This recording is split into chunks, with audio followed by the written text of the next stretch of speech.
नमस्कार दोस्तों, कैसे हैं आप सभी लोग। कल हमने एक वीडियो बनाया था जहां पर हमने आपको बताया था कि किन प्लेयर्स के सेंट्रल कॉन्ट्रैक्ट कैंसिल हो गए हैं और किन प्लेयर्स को नए सेंट्रल कॉन्ट्रैक्ट इशू किए हैं।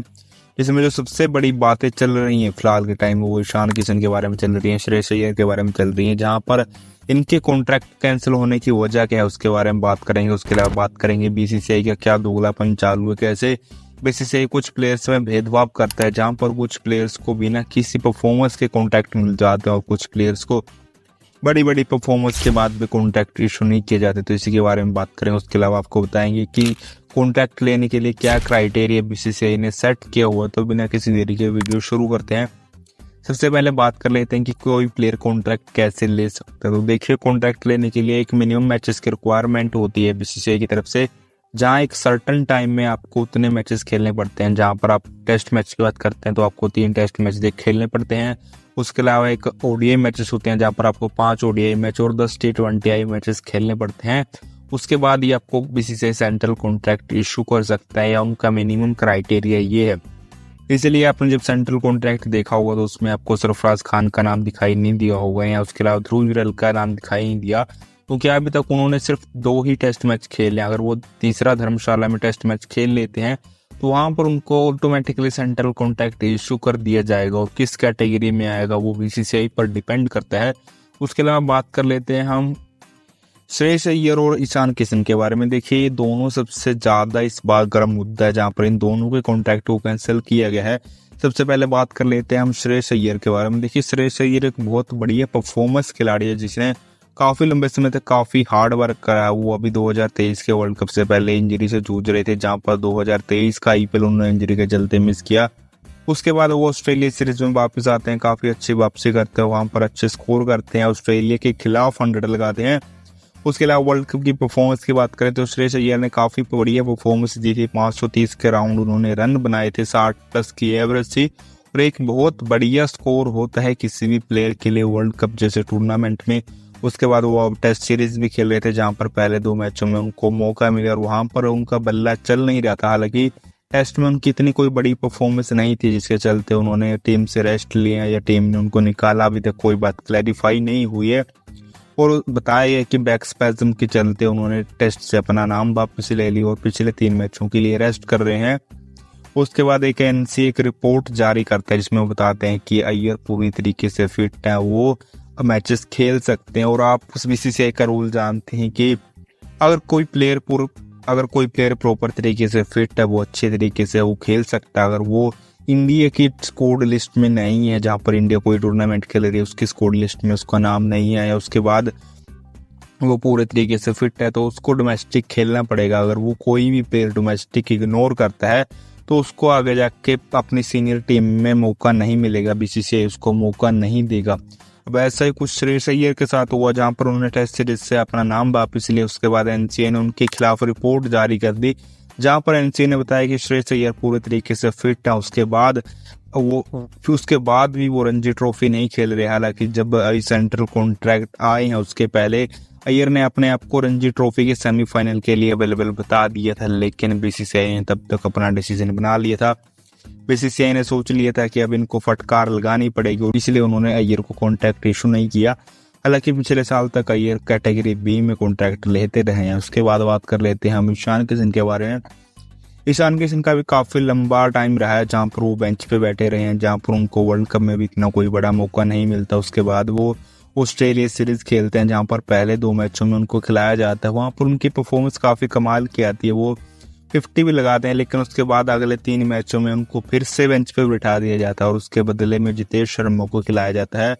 उसके बाद साउथ अफ्रीका टूर पर जाते हैं, वहां पर भी उनको कोई बड़ा मौका नहीं मिलता। और जब साउथ अफ्रीका टूर में टीम इंडिया टेस्ट मैच खेल रही होती है तो वहां पर ईशान किशन उस टेस्ट मैच के दौरान अपना नाम लिस्ट से वापस ले लेते हैं, स्कोर से वापस ले लेते हैं अपना नाम, और मेंटल फटीग के चलते इंडिया वापस आ जाते हैं 20 सीरीज छोड़ के। उसके बाद उनकी छुट्टियां लंबी होती चली जाती हैं। उसके बाद वो ना ही बीसीसीआई को दोबारा रिपोर्ट करते हैं, ना ही वो एनसीए में रिपोर्ट करते हैं, और एक लंबी छुट्टी लेने की वजह से काफी दिनों के बाद उनका एक वीडियो वायरल होता है, जहां पर वो वडोदरा में हार्दिक पांड्या के साथ ट्रेनिंग करते हुए दिखाई देते हैं, और वो भी अपने डोमेस्टिक क्रिकेट को इग्नोर कर रहे थे। उन्होंने भी डोमेस्टिक क्रिकेट में पार्टिसिपेट नहीं किया, हालांकि उनकी टीम उस टाइम रणजी ट्रॉफी खेल रही थी।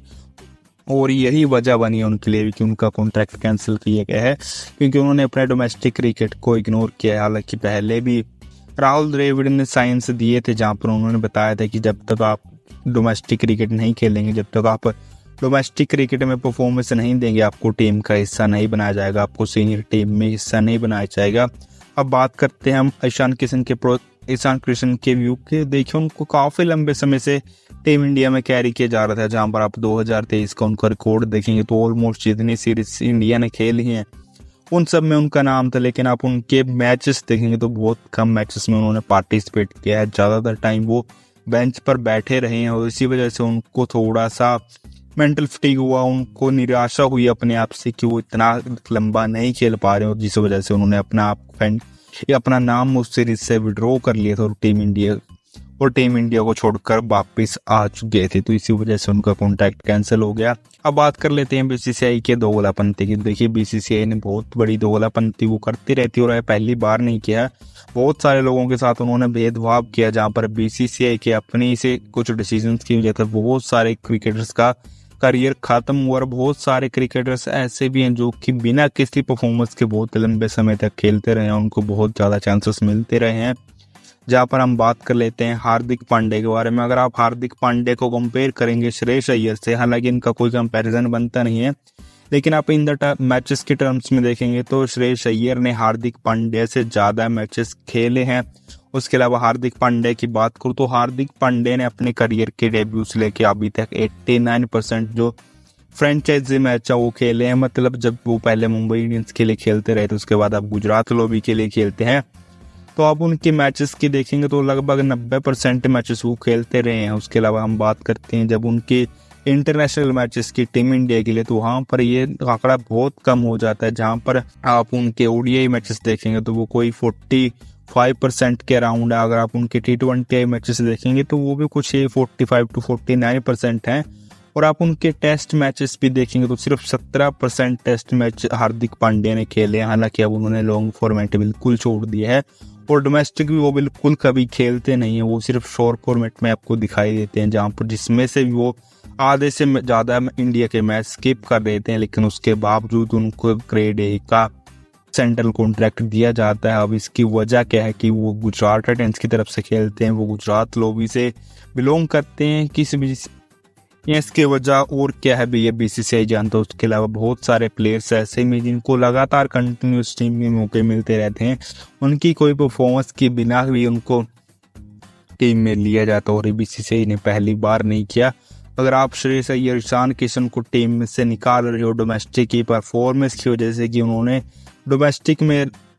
डोमेस्टिक में पार्टिसिपेट नहीं किया, हालांकि श्रेयस अय्यर ने तो सिर्फ एक ही मैच मिस किया था, जहां पर उनको एक मैच मिस करने की इतनी बड़ा सजा दी गई। तो मुझे लगता है कि उन प्लेयर्स को भी सजा मिलनी चाहिए जो कि बरसों से डोमेस्टिक क्रिकेट नहीं खेले हैं, जो कि अपने घर पर बैठे रहते हैं, जो कि अपनी टीम को कभी रिप्रेजेंट नहीं करते, सिर्फ आईपीएल खेलते हैं या कभी उनको टीम इंडिया में मौका मिलता है तो वहाँ पर मैचेस खेलते हैं, वहाँ पर भी आधी से ज़्यादा सीरीज स्किप कर देते हैं। जो रूल एंड लॉस है वो सब के लिए सेम रहने चाहिए। बीसीसीआई कोई दोगलापंती नहीं करनी चाहिए, जहाँ पर कुछ प्लेयर्स को फेवरेट बनाया जाता है, जहाँ पर कुछ प्लेयर्स के करियर को बहुत ज़्यादा एक्सटेंड कर दिया जाता है और कुछ बढ़िया प्लेयर्स का करियर बिल्कुल शॉर्ट टर्म के लिए रखा जाता है, बहुत शॉर्ट टर्म में उनको एंड अप कर दिया जाता है।